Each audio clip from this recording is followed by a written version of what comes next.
semenjak ke sana saya karena untuk mewakili angkatan 64 sampai 70, jadi saya izin dulu sama Kak Jun, mungkin senior saya udah tadi ada saya lihat ya. Dan di sini perlu saya cerita sedikit, ini awal muawal daripada teknik kimia yang menelurkan insinyur. Jadi ada kita itu dapat keberuntungan juga yang sebelum tamat itu ada bekerja di Departemen Perindustrian seperti Kak Iskandar Aspid Sabirin, almarhum, Kak Nusidin, ya, almarhum juga, dan juga semuanya ini diteruskan juga oleh rekan-rekan kita dan adik-adik juga mudah-mudahan sampai sekarang masih ada di Departemen Perindustrian. Selain itu ada juga yang masuk diterima di PT Pusri, ya. Kemudian ada juga di PT Pupuk Iskandar Muda. Dan juga ada 8, satu orang, mungkin lupa, itu jangan nongol, bekas ketua IMEATEK juga, itu Pak Mariono, saudara kita Mariono Ismail. Ya. Dan ada juga yang bekerja di bidang food processing, yaitu pabrik Indomie. Ya. Dan untuk saya sendiri itu kebenaran sejak habis dari dosen Unsri, saya diterima di Pertamina sampai sekarang. Jadi saya pensiun di Pertamina tahun 2006, kemudian lanjut diterima kerja di Iran untuk bangun kilang di Bandar Abbas. Kemudian saya disuruh juga oleh wakil dari Indonesia, Kedutaan Besar Indonesia di Irak untuk modifikasi revamping kilang Al-Musaib di Baghdad. Kemudian saya kembali ke Jakarta, tapi saya kemudian diterima lagi kerja di Singapura untuk bangun Exxon Jurong Loop Oil. Setelah itu saya dipanggil lagi oleh tim Pertamina untuk sama-sama mereview engineering kilang Balikpapan yang sekarang sudah engineering tahap penyelesaian. Demikian singkat dari saya, dan juga kalau kita lihat dari situasi pandemi, memang di sini ada terjadi suatu banyak kejadian PHK. Tapi kalau kita analisa, kita tidak perlu khawatir karena masa-masa ekonomi itu di mana kita lihat bidang energi, khususnya oil and gas maupun energi lain itu tetap berada, karena tanpa energi itu roda ekonomi tidak mungkin bisa digerakkan. Di samping itu, kalau saya analisa, ada beberapa sektor yang perlu banyak diperhatikan juga, dan mungkin menjadi peluang bagi para alumni yang baru, itu di bidang-bidang petrokimia, ya, karena di bidang oil and gas untuk produk BBM, itu sudah mulai tersalipkan karena adanya alternatif energi lain. Seperti mobil sudah mulai diganti listrik. Ini jangan-jangan PLN sudah menguasai mengganti SPBU Pertamina. Di samping itu juga ada peluang juga tetap berjalan di industri food processing. Itu tetap ada saya kira. Dan juga di bidang personal dan healthcare. Jadi ini kita sudah giat-giatnya semuanya industri memproduksi ya bahan-bahan kimia untuk kebersihan dan juga deterjen untuk disinfektan serta disinfektan. Dan disinilah kita perlu perhatian bersama untuk melihat seberapa jauh supply demand dari bahan-bahan tersebut, apakah untuk seberapa lama untuk merangin COVID-19 ini. Di samping itu saya kira ya bidang-bidang birokrat dan juga untuk bidang konstruksi itu masih di Pertamina masih tetap jalan. Jadi untuk yang ke depan juga di Pertamina lagi nyiapin untuk membangun kilang Tuban, itu kita tidak filosofi hanya di produk BBM, tetapi sudah melangkah jauh untuk produk-produk kimia ke end user. Karena kalau kita produk BBM itu Pertamina akan, tadi saya bilang, akan tersalip oleh energi alternatif. Ya. Kemudian satu lagi dari kita lihat dari sistem itu ada kita sebagai insinyur kimia itu berkaitan dengan untuk mengolah ya. sumber daya alam, dan juga sumber daya energi. Tapi yang nggak kalah penting adalah sumber daya manusia diri kita sendiri.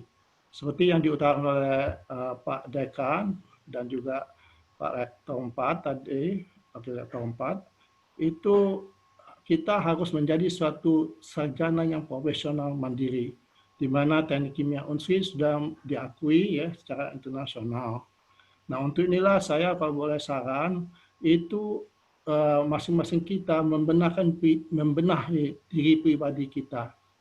Jadi tidak hanya IQ, itu intelligent kepintaran kita, tetapi juga harus diimbangi emosional, ya, dan juga personal kita. Jadi untuk melihat performance kita terhadap teman-teman dan rekan-rekan kolega kita. Dan juga nggak kalah penting itu adalah spiritual. Jadi kita tetap selalu berdoa untuk bersyukur dan berusaha untuk mendapatkan yang terbaik yang guna bagi semuanya. Itulah yang dapat saya sampaikan. Dalam suasana ini mungkin ada kurang atau lebihnya. Saya mohon maaf, ya. Dan saya ucapkan juga, walaupun terlambat, selamat Hari Raya Idul Fitri. Mohon maaf lahir batin. Wassalamualaikum warahmatullahi wabarakatuh. Terima kasih.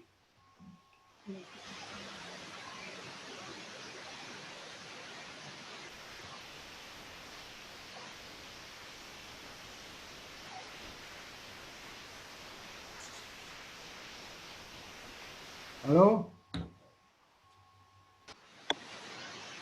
Pak Os, gimana Pak Os?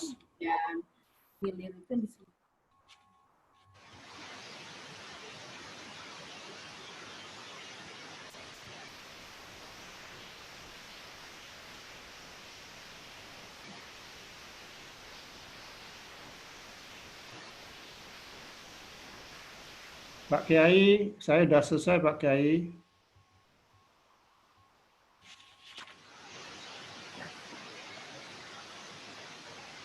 Suaranya nggak kedengaran itu. Pak Kiai Najib, sudah selesai? Oke. Kak Hans sekarang berada di mana? Di Palembang, di Indonesia atau ada masih di luar negeri? Aku sudah di stay at home, jadi begawi dari rumah. Tapi Oh iya. ya kita nak ngabdi bae lah. Siap. Kalau ada orang kak bergawi di luar negeri, aku kata juga kak bahasanya bagian apa baik? Uji apa besar gajinya? Oh, ya kurang lebih lah. Ya, iya. Kemarin aku bergawi juga kak di Malaysia 2 bulan balik kak. Kapan datang di Sri Kawong, kapan datang cucu dengan rokok, balik baik juga nyopet gitu. 16 masih banyak lowongan. Baik. Ibu Faizah Suryani sehat. Ibu Faizah sehat aman. Itu Arif Nur Rahman, anak siapa dirawat itu? Wah, itu pastilah disusul ke oleh maknya. Melolah bapak kau hayal atas bertemu kawan. Budak tangis. Gawak. Gitu. Raka 2009 aman?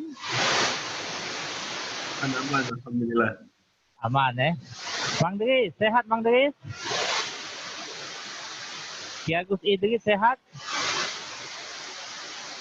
Alhamdulillah sehat. Ya, jangan banyak ngelamun Bang Dris. Alhamdulillah sehat. Jangan ngelamun kayak tenggoran. Memang gawe memang dari dulu sering ngelamun baik. Iya. Jangan emang ngelamun Kak Dris kayak tenggoran. Baik, selanjutnya. Ngapa?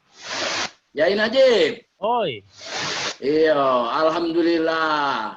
Kita sehat baik. Iya. Sekarang ya. Iya, siap. Baik, kami persilakan Kak Ismet Somad dari angkatan 70 sekian. Ya, oke. 77. Ya baik, assalamualaikum warahmatullahi wabarakatuh. Waalaikumsalam warahmatullahi wabarakatuh. Yang kami hormati Pak Superior selaku Dekan Fakultas Teknik, Pak Saiful selaku Kajur, Pak Said sebagai Wakil Rektor.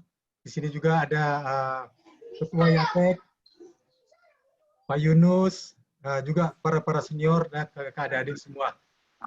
Ya, ini waktu diminta mewakili angkatan kepala 7 katanya kan untuk menyampaikan sesuatu. Saya juga sempat bertanya kira-kira apa yang mau di-sharingkan gitu kan. Mau di-sharingkan. Jadi boleh nggak saya men-sharingkan sesuatu yang umum karena tadi juga udah banyak ya teknis mengenai kimia, tapi jadi sudah disampaikan juga tadi oleh Kak Han juga EQ, pentingnya EQ daripada IQ yang dominan gitu kan. Nah, boleh nggak ini saya men-sharingkan kira-kira mungkin ya 5-7 menit itu lebih kepada mengenai kepemimpinan. Tapi saya minta izin dulu karena saya akan mentayangkan sesuatu karena sebelumnya belum ada koordinasi ya. Ini apa topik yang tepat. Jadi ada sesuatu yang lain juga sampai tidak hanya teknis saja gitu. Kalau dibolehkan saya minta izin untuk share screen sharing. Boleh nggak, Bang? Ajulah Kak, tahun sekali juga kawin ni, tak tiap hari. Ya oke. Iya. Aman ada yang marah, pacar dia motong honor aku. Ya oke, aku mau sharing ini ya. Bisa nggak dihilangkan dulu ini untuk ini aku nggak bisa sharing ini karena ini partisipan screen sharingnya tutup sini. Ini ya, bisa nggak ditutup oleh hostnya? Dulu biar bisa share screen Bapak. Ya, ada host disable participant screen sharing misalnya kan. Nah, udah bisa ya. Ya, ini.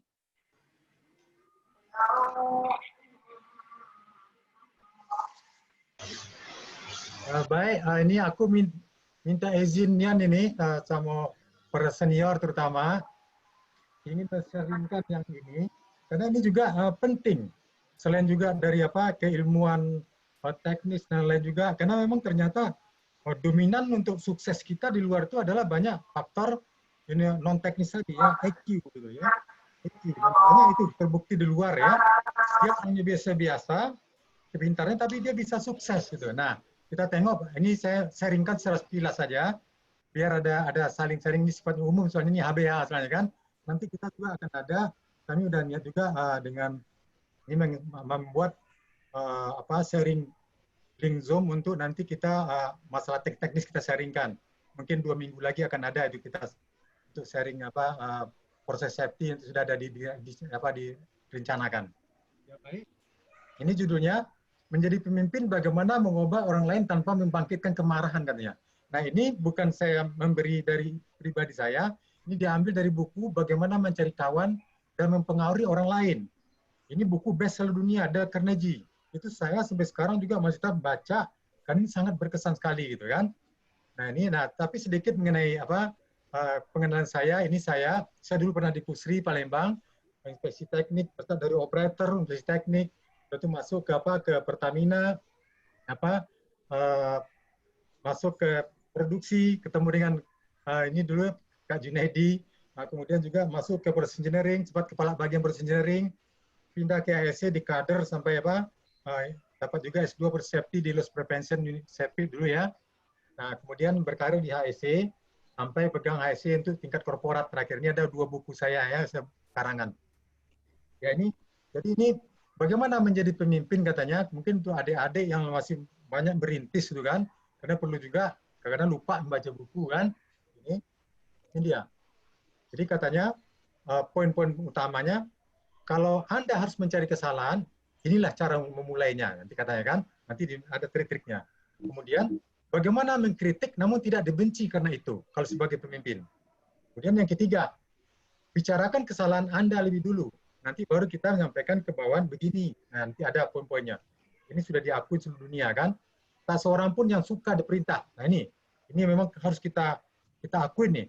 Ternyata di bawah pun dia diperintah, tolong kerjain itu. Nggak senang dia gitu kan. Nah ini bagaimana? Nah ini dikupas oleh buku. Ini ada karena ini memang top sekali di dunia dia. Nah beri kesempatan orang lain untuk menyelamatkan muka.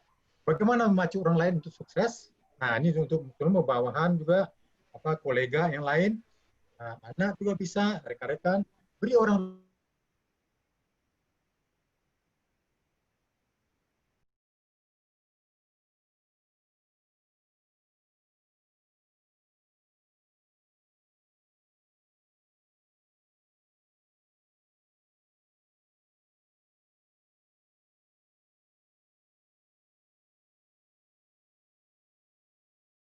ya.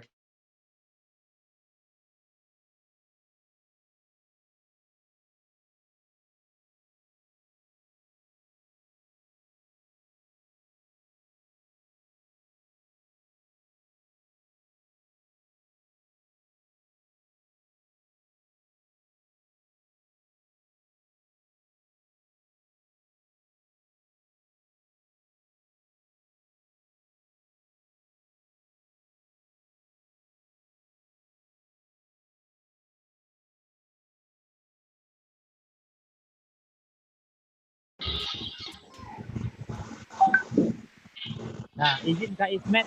Kak Ismet tuh mungkin terpicit kali. Gak kedengaran dan gak kebutiran. Ya. Nah, sekarang gimana? Nah, akor. Oke, ya. Oke. Baik, dilanjutkan. Nah, ini. Jadi katanya nih ya, kalau Anda harus memperbaiki kesalahan pekerja atau mungkin bawaan kita misalnya, ya kita sebagai supervisor biasanya kan. Nah, inilah cara memulainya katanya kan. Ini pertama. Jadi kita harus memuji dulu katanya prestasi pekerja terkait lebih dulu. Baru kita mengusulkan pada pekerja apa yang kita inginkan untuk dirubah, katanya kan.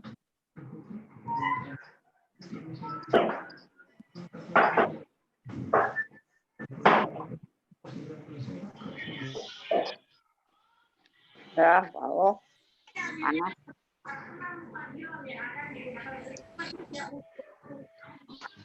Kak Ismet, terpicit lagi Kak Ismet. Ya, kayaknya enggak nih, apa?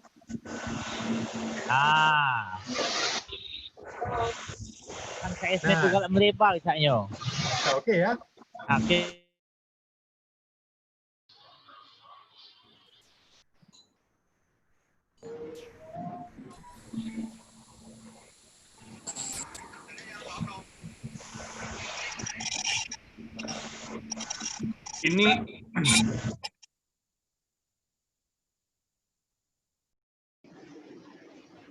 Ini hostnya nih yang galak terpicit tidak sengaja ini mencet mute all partisipan ini. Tidak tahu, aku jauh. Aku jauh dari komputer nanya cumanya ke mic bae. Ampun. Ngantuk lu. Ya. Dosenan. Iya. Oke ya. Jadi ini Kak Ismet kalau melebar. Samo ini jadi dia baca ingat punya kamu kali. Ajulah Kak Ismet lanjut. Ya, baik. Nah, ini ya. Bukan maksud aku tuh untuk ini charger. Nah, itu ada azan ya. Ya. Kak Ismet di sini. Katanya di sini ya.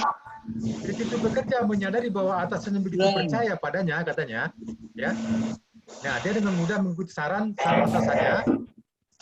Jadi siapa? Jadi harus diberikan kepercayaan pada diri, kan? Nah, ini banyaknya ada yang nggak unmute semua ya, nggak di mute ya. Kak Ismet, izin kami mute Galo dulu supaya terus kami buka Kak Ismet dewek ya. Oke, silakan ya. Oke Pak, bisa diokasikan Pak.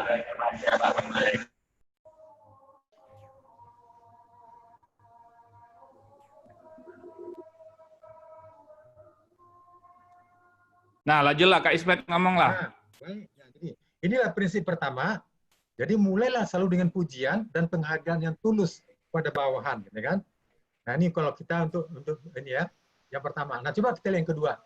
Bagaimana kita mengkritik kalau di bawah misalnya, namun tidak dibenci karena kita mengkritik katanya. Jadi kita di sini dengan pujian. Nah, contohnya, kami sungguh-sungguh bangga padamu Rudi, katanya kan? Karena pasar produk kita meningkat jika meneruskan usaha keras yang sama untuk 6 bulan berikutnya. Jadi nilai produk itu bisa naik bersama produk lainnya. Jadi dia sebenarnya meminta dia ada yang kurang, tapi dia sempat memuji dulu katanya kan. Nah, jadi secara tidak langsung menggugah perhatiannya terhadap perilaku yang kita harapkan tanpa menimbulkan rasa tersinggung atau marah. Nah, ini yang oleh seorang supervisor ya, supervisor di atas yang untuk ke bawahannya. Nah, di sini artinya beritahu kesalahan orang lain dengan cara yang tidak langsung. Ini intinya. Nah, ini sudah mendunia begini ya. Nah, ini jangan begini, lakukan begini. Nah, ini do nih, don't begini ya. Menyalah begitu. Nah, kemudian yang ketiga, bicarakan kesalahan kita lebih dulu kalau kita mau ada dia mau ditingkatkan. Apa yang kurang nih gitu. Nah, ini contohnya di sini. perlu disadari bahwa semata-mata menunjukkan kesalahan tidak akan membuat perbaikan dilakukan pekerja. Kalau hanya, oh Anda begini, Anda udah begini, ternyata tidak begitu. Nah, ini katanya di sini, bicarakan kesalahan kita dulu, baru beri masukan. Aduh, saya kurangnya di sini ya, contoh gini ya, contoh gini. Ayahnya perokok berat juga, tapi tengoknya anaknya mau merokok ini, contoh di sini. Nah, dia bukan mengancam, mau berhenti merokok, nggak begitu dia. Dia, saya ini merokok, ayah merokok, tapi ayah itu terasa di sini katanya ada terasa sakit-sakit di sini, bahwa merokok telah merusak kesehatan dan tergantung merokok akhirnya. Anaknya mendengar kayak gitu, begitu ya. Jadi malah tidak merokok dia. Akhirnya orang tuanya malah mengikuti gitu. Nah, ini dia prinsip ketiganya, bicarakan kesalahan dulu, saran kita dulu sebelum mengkritik katanya. Nah, ini dia kuncinya. Nomor 4. Tak seorang pun yang suka diperintah. Nah, ini tadi, yang tadi, Pak. Ini kado-kado di Indo yang sudah ini kata di sini. Seorang pemimpin terkenal tidak pernah memberi perintah langsung, tidak pernah dia. Hanya berkata, menurut Anda bagaimana nih supaya berhasil? Nah, mode-modenya kayak gitu dia. Jadi, terbukti membuat orang mudah memperbaiki kesalahannya dan mampu menyelamatkan rasa bangga. Nah, memberikan perasaan penting di dirinya, kan? Nah, dia mendorong semangat kerjasama, nah bukannya pertentangan. Nah, kadang-kadang kalau minta itu dia marah, dongkol sama atasannya, gitu kan? Nah, itu membekas lama. Jadi intinya di sini, ajukan pertanyaan sebagai ganti memberi perintah langsung. Nah, pertanyaan begitu, itu mode-modenya. Krik-krik dunia begini. Kemudian, 5 nih. Nah, bagaimana dia supaya selamat mukanya, jangan dapat langsung di-blame, gitu kan? Ini. Kita terus saja menabrak perasaan orang lain. Menemukan cara kita sendiri, ego kita. Nah, jadi memberi ancaman, kritik, gitu kan? Nah, dengan 1 atau 2 kata bijaksana, ini memberi jauh lebih besar untuk merendahkan hati, katanya kan? Jadi kita bijaksana, nah kita ini kan selamatkan, ini jangan sampai dia memblame. Nah, ini biarkan orang lain menyelamatkan mukanya. Nah, ini prinsip 6 nih. Prinsip 6 di sini ya.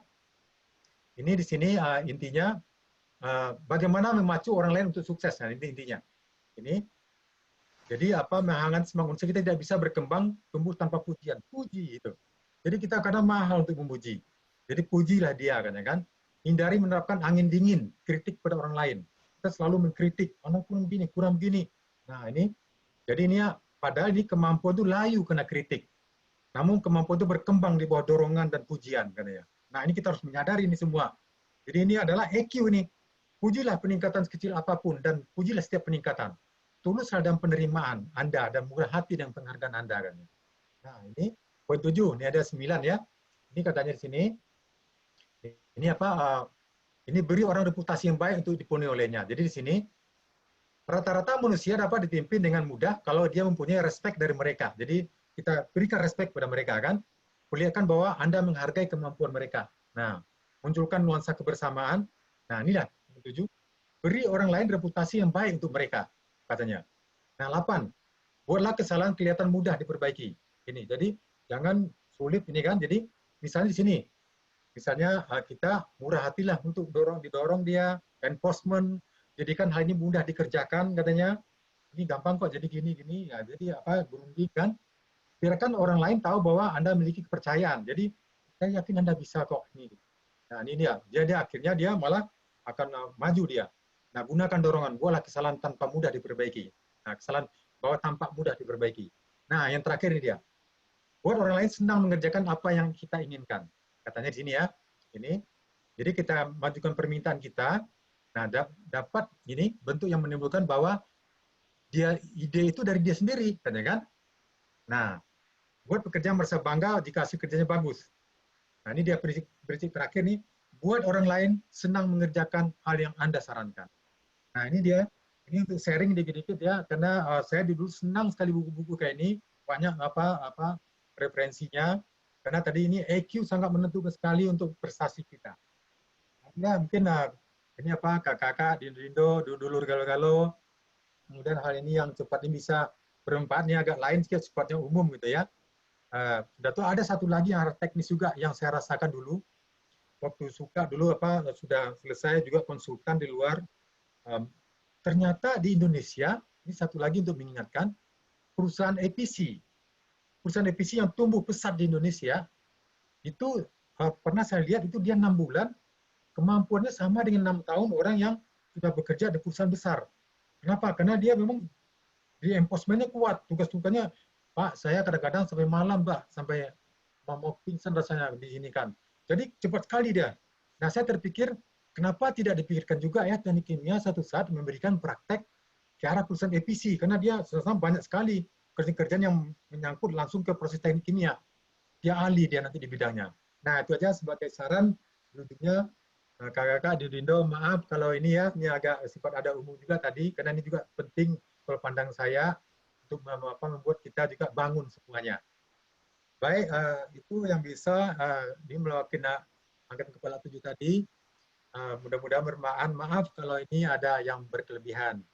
Terima kasih.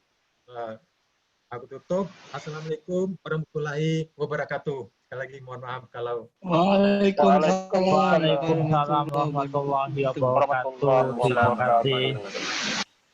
Pak Ismail, terima kasih. Ismail Thomas, terima kasih atas ilmu yang sudah disampaikan kita yang hadir di sini. Baik, karena hari sudah 3:30, lebih cepat lebih bagus. Selanjutnya akan kita dengarkan dulu dari Pak Hasan Al-Kemal. Ada di sini Pak Hasan Al-Kemal, angkatan 86. Hadir Pak Yai Najib. Oh, bawa ini ya, dia tuh Pak Hasan Al-Kemal. Ada loh, tak pupuk gratis aja sih. Ya.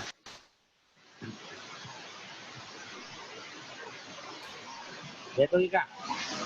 Baik. Assalamualaikum warahmatullahi wabarakatuh. Waalaikumsalam. Yang kami hormati Bapak Rektor yang diwakili Profesor Muhammad Said. Kemudian Bapak Dekan Teknik Unsri, Profesor Subrier. Yang kami hormati Ketua Jurusan Teknik Kimia Unsri, Pak Profesor Saiful Dea, dan seluruh kakak-kakak alumni senior maupun junior kami. Terima kasih ini kepada Ketua IATEK yang paling kami hormati, Kak Yunus, yang telah memberikan kesempatan kepada kami. Dan mohon izin kepada teman-teman angkatan 80-an. Sebenarnya kami tidak banyak yang bisa kami sampaikan, hanya kami sedikit saja mengulang mungkin 1 lembar. Mohon izin share screen.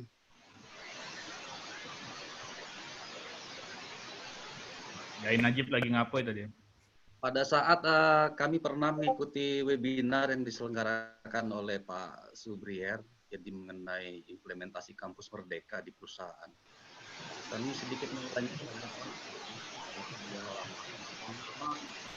kita sebagai alumni tentunya harus membantu adik-adik kita nanti yang ada sebagai mahasiswa yang tentunya nanti akan terjun di perusahaan-perusahaan itu, maupun sebagai alumni yang akan bekerja. Nah, di sini kami menyoroti adanya implementasi kampus merdeka di perusahaan. Pertama, kalau kita lihat dari sisi kampus atau universitasnya itu, kampus akan menjadi lebih otonom dan fleksibel. Kemudian perguruan tinggi itu akan memberikan hak bagi mahasiswa untuk secara sukarela dapat diambil atau tidak untuk mengambil SKS di luar perguruan tinggi sebanyak 2 semester atau setara 40 SKS. Kemudian ditambah lagi dapat mengambil SKS di prodi yang berbeda di perguruan tinggi sebanyak 1 semester atau kurang lebih 20 SKS. Bagi mahasiswa sendiri yang selama ini kurang mendapat pengalaman kerja di industri atau dunia profesi yang nyata, sehingga kelihatannya kurang siap untuk bekerja. Apabila melakukan magang yang berjangka waktu yang hanya pendek, kurang dari 6 bulan, selama ini 1-2 bulan, itu sangat tidak cukup untuk memberikan pengalaman dan kompetensi industri bagi mahasiswa tersebut. Nah, sekarang ini ada suatu new culture improvement, jadi yaitu mahasiswa itu harus inovatif dan sifatnya tidak mengekang dan sesuai dengan kebutuhan mahasiswa itu sendiri.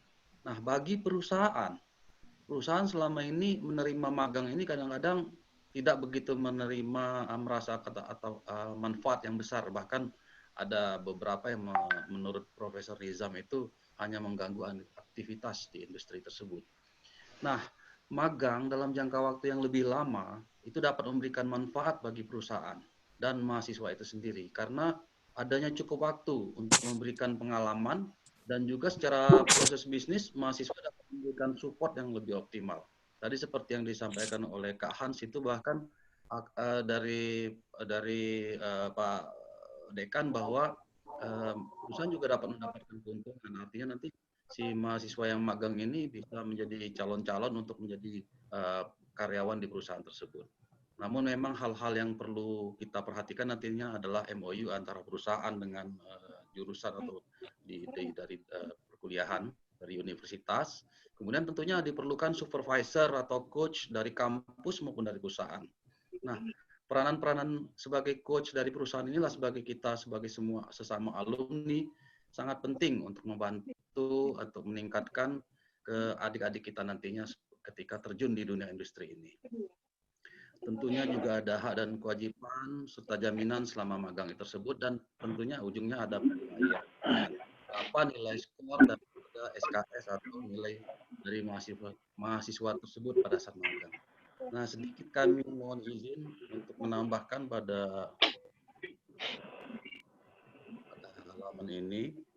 Kalau dihubungkan dengan Pusri, kebetulan kami perusahaan kami ini dalam era VUCA ini dan era industri 4.0 ini kami sudah melakukan transformasi focus on people menuju diversifikasi, kompetensi dan digitalisasi. Kebetulan saat ini 75% karyawan di adalah yang mana ini sangat cocok dengan karakter mahasiswa atau generasi muda yang saat ini. Ini kami Pusri butuh talenta yang mindset atau yang pola pikirnya berkembang seperti yang diinformasikan tadi oleh Kak Ismet juga cocok nih. Inovatif dan memiliki high performance culture. Kami sedang melaksanakan corporate transformation yaitu culture transformation dan business transformation. Jadi expected output yang kami harapkan adalah bagi mahasiswa itu sendiri untuk menambah kompetensinya, experience-nya dan juga assessment. Sedangkan bagi Pusri atau perusahaan-perusahaan lain, para alumni ini akan mendapatkan energy booster dari yang generation ini, mendapatkan insight dan murni dua dan mendapatkan kesempatan melakukan kooperasi atau kerjasama yang lebih banyak atau lebih lanjut dengan mahasiswa maupun mungkin itu saja yang kami dapat sampaikan pada kesempatan yang baik ini. Kami juga mengucapkan Pak izin, mohon maaf lahir dan batin, dan kepada kakak-kakak dan adik-adik kelas yang lainnya kami ucapkan terima kasih atas perhatiannya. Mohon maaf. Assalamualaikum warahmatullahi wabarakatuh. Kami kembalikan kepada MC. Terima kasih Pak Hasan Al-Kemal. Waalaikumsalam warahmatullahi wabarakatuh. Baik, selanjutnya ini dari angkatan tahun 91, Ayunda Herianti. Ada Yanti monitor? Ada. Apa kayak dua itu? Oke. Oke, ini masih pakai share screen dari Kak Hasan Al-Kemal ya. Pak Hasan Al-Kemal, tutup dulu ininya. Tutup dulu. Apa sambil nunggu. Inilah kalau yang hadir di orang pintar kalau banyak paparan, coba yang rencana angkatan menaku reuni ongak galau isinya kasih nak paparan. Nah, kawan dia IJB mana itu? Yang isi yang orang pintar kalau dengan paparan, dengan paparan itu kan yang orang aku galau. Nak kasih nak paparan nak ngijangi galau tak keranya. Lajulah, Yuhayati Saleh. Assalamualaikum warahmatullahi wabarakatuh. Mohon izin kakak-kakak, ayu-ayu senior semua, salam untuk adik-adik kelas. Mohon izin juga ini mewakili angkatan 90 sampai 99. Kalau dilihat dari absensinya lumayan banyak, ini yang paling banyak itu dari 90, dari 97 banyak, terus dari total 157 orang yang ada di sini. Tapi yang agak menarik ini 92 cuma satu ya, Ega sama ditemenin Diandoro tuh kayaknya. 920 yang lain. Yang 92 itu, angkatan itu tuh handphone ngeheng jadi bubar grupnya. Ada nih. Bisa jadi, bisa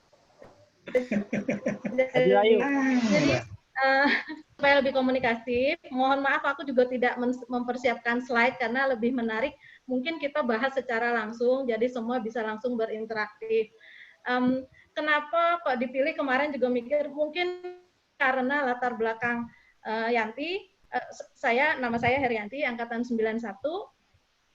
Selama ini sudah 15 tahun berkarir di pharmaceutical, jadi di obat-obatan. Mungkin karena latar belakang itu terkait dengan kita bersama, tema kita di COVID ini, ya mungkin itu yang akan bisa kita sama-sama gali hari ini. Tapi sebelumnya, tadi sudah mengamati dari Pak Subrier, mulai dari Kak Ismet Somad juga, terus Kak Hasan Al-Kemal juga banyak menuturkan bagaimana terjadi perubahan dalam behavior kita sehari-hari, mulai dari yang bekerja maupun yang di rumah aja. Jadinya perubahannya tuh jadi satu hal yang kalau kita lihat perspektif positif itu bagus sekali. Misalnya gini, yang tadinya cuma ngajar 2 jam, kalau sekarang jadinya bisa lebih gitu, karena transportasi dari satu tempat ke tempat lain itu bisa lebih cepat. 4 jam itu dia bekerja biasa kan 8 jam ya, sekarang bisa lebih banyak bukan? Karena transportasi dari satu tempat ke tempat lain itu bisa lebih cepat. Jadi close Zoom ini bisa buka Zoom yang lain. Tapi itu apa namanya contoh-contoh. Kemudian satu lagi saya minta izin juga untuk Bapak Ibu dosen. Mohon maaf sekali karena saya diajari pendidikan teknik kimia, tapi kemudian saya berkarir tidak di teknik kimia. Jadi ya semoga hal ini bisa memperkaya jurusan teknik kimia, bisa menambah wawasan warna dari lulusan teknik kimia supaya lebih berkarya lagi. Nah, kemudian saya akan, selanjutnya saya melihat bahwa behavior yang baru ini harusnya bisa lebih dibahas secara menarik ya. Kalau dari dunia pekerjaan, kita pagi-pagi nggak usah harus berangkat gedebak-gedebuk gitu, berangkat pagi. Terutama yang di Jakarta, yang mengatasi kemacetan. Sekarang lebih santai. Saya juga yang tadinya ngantor setiap hari, sekarang hanya 3 kali seminggu saja. Jadi nggak harus setiap hari, 1. Kemudian, apakah itu menghilangkan semua isu, menghilangkan problem? Nggak juga. Coba kita lihat drama selama PPDB deh, drama-drama selama COVID ini. Pagi-pagi, kalau anaknya lebih dari 1, rebutan laptop, absen dulu kan. Kemudian rebutan wifi, rebutan charger. Pasti semua pengen kan di saat yang sama, di jam yang sama. Sehingga itu akan membuat urutan pekerjaan itu berubah, berganti. Nah, oke. Kemudian bekerja, kemudian seluar jam kerja kita berinteraksi dengan keluarga. Kalau sekarang 24 jam loh berinteraksi di rumah ya. Nah, kalau yang punya anak masih di bawah 5 tahun, mungkin kita sekarang punya wahana baru di rumah. Wahananya apa? Wahananya kamar sama dapur. Kamar sama dapur tuh nggak pernah beres kalau sekarang. Tapi saya nggak tahu kalau yang anaknya sudah mulai ABG.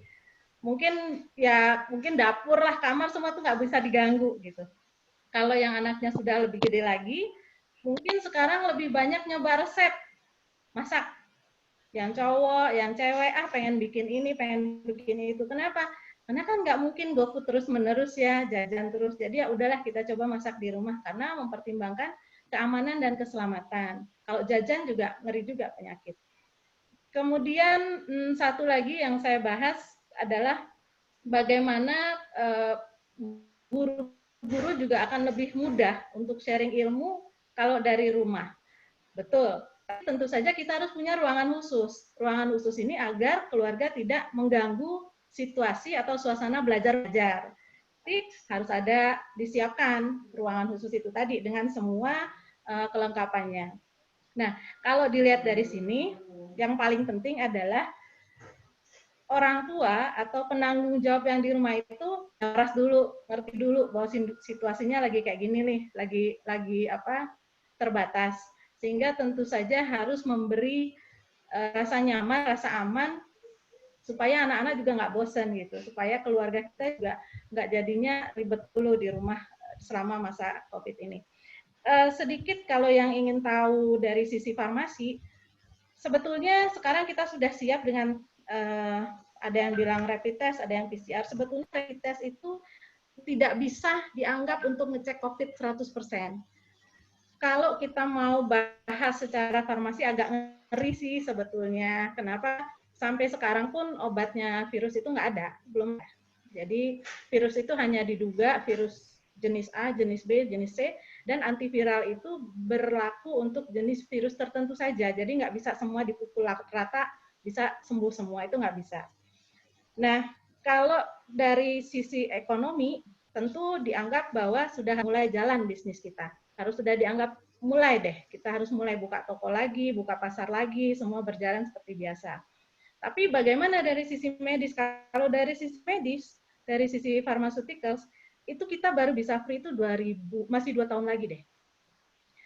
Karena ya virus itu nggak bisa sebentar, semua harus berjalan terus ya, continuation. Makanya nggak bisa kita bilang bahwa sebentar lagi bisa nih, sebentar lagi bisa, nggak bisa. Jadi memang kayak gitu.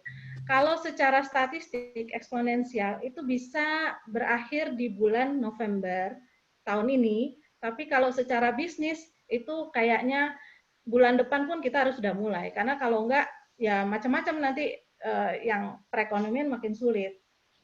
Mungkin itu saja dari saya. Sangat menarik untuk melihat perubahan behavior yang ada sekarang, baik untuk profesional maupun untuk personal. Mungkin itu saja dari saya. Wassalamualaikum warahmatullahi wabarakatuh. Waalaikumsalam warahmatullahi wabarakatuh. Terima kasih Yuyanti Saleh dari Angkatan 91. Aman masalah corona ini yuk, aman umum pegawai tetap kasih masalah. Nah, ini jadi masalah kami MC ini. Nanti Arab nanti 3 bulan tak MC. 3 bulan tak MC, kayaknya pakai Zoom aja. Iya, aman misalnya reuni cak iatek unsri sampai otak pakai ini, pakai Zoom. Cuman yang lain tak sampai otaknya kota kita kasih ya ini. Baik, selanjutnya.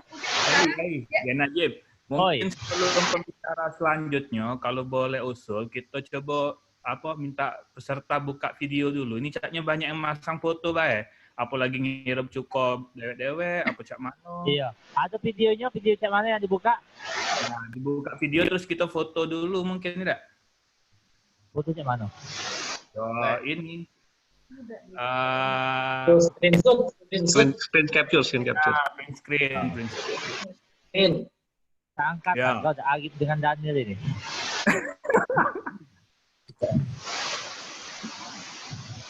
Yang lain mana tuh?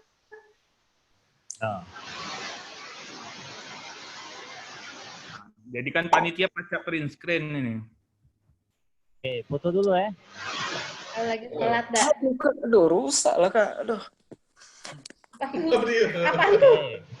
Pak Taufik Ridwan, ada? Nah, pasanglah dulu kayak masing-masing. Kita berfoto. Oh, termasuk aku berarti ya? Iyalah, Cek. Dapat lagi.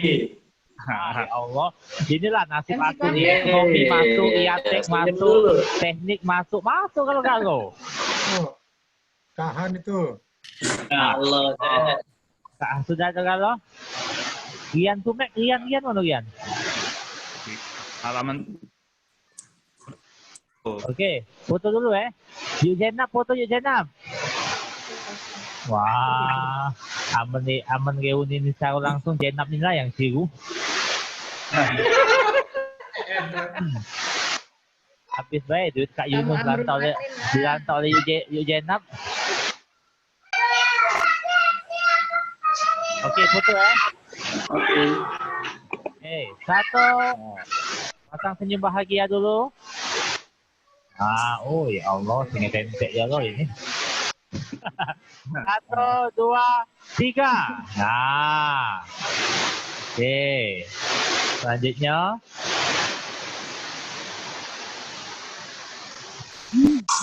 Ya. Nah, ini juga ada door press. Kita di Sumek lagi berkoordinasi cak mana nak bagi door press ini. Ini ada door pressnya tidak tanggung-tanggung. Ada 2 voucher menginap di Hotel Palembang. Nah, tolong yuk jelaskan dulu hotel mana Palembang. Banyak ya sana Dwipa, Sanjaya, sepi. Kaki asrama haji. Ada juga 5 voucher saldo GoPay dan GoPay dan 5 voucher saldo OPPO masing-masing 100.000. Ada 3 buku manajemen keselamatan operasi karya Bapak Ismet Somad, dan di dalam buku itu sudah diselip ke tiket perjalanan tur dan wisata. Dan di juga buku itu ada selipan voucher lagi. Itu Kak Ismet Somad nunjuk voucher perjalanan tur dan wisata dari Palembang ke Sungsang.